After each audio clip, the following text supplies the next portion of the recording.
of our many video series concerning the Bible women.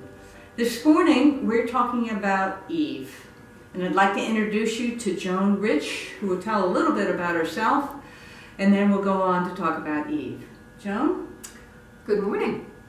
I'm a parishioner at St. Margaret's. Been coming here since sometime in the late 1980s.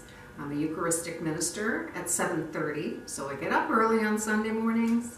I volunteer in the office on Tuesdays, and I am a fairly recent EFM graduate. That's me. And what did you do before you retired? Oh, I'm a retired attorney.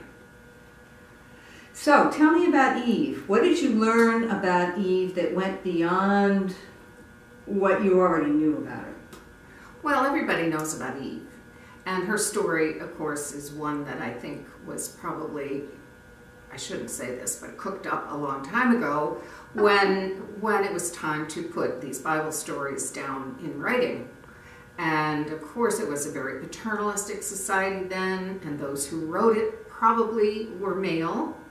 And we had to explain how come God made this beautiful world and then bad things happened.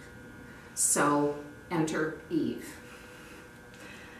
So what did you learn about her that was surprising from the book, and or what reaffirmed your understanding of her? Well, I've always thought Eve got a very bad rap.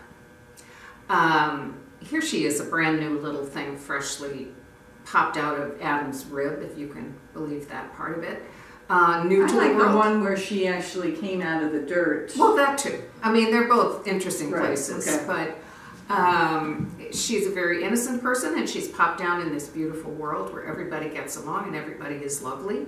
And she has no experience, and she's just as new and innocent as a newborn babe.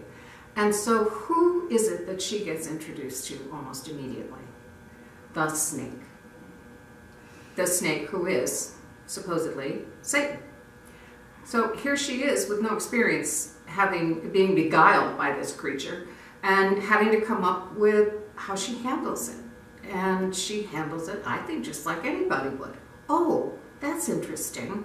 Really? Okay, I'll give it a try. And for that, she has been the villain of all ages. Did she have any strengths, or? I think so. I think so. Interesting to me, it's always been interesting to me that it was Eve that the serpent approached and not Adam. And that Adam, when time came, seemed to have no problem taking a bite out of the apple when Eve gave it to him.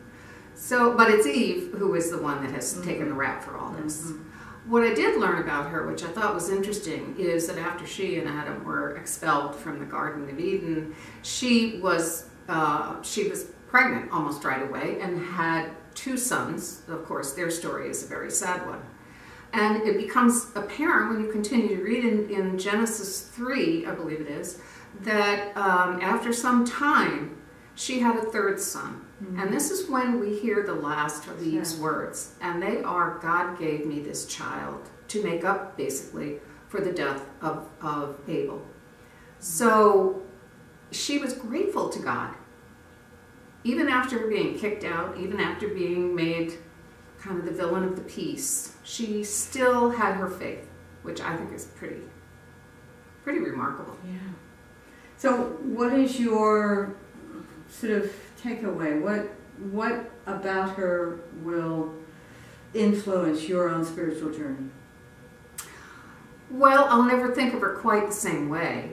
I mean, I've always thought she got as I said earlier, a bad rap. But it was more than that. It's more than that. She was able to change from, by circumstances, of course she had no choice, but to change the kind of life she was living, to make a life outside the Garden of Eden for her sons and for her husband, presumably, and to be grateful for that life. And it was a hard life. And as we all know, God made some of it harder than it maybe needed to be. But it seems like that. Yes. But she is, I think she's a good role model for pick it up and move on. Well, good. Thank you. So my question what have you learned about Eve, and what impact has it had on your own spiritual journey? And thank you for joining us.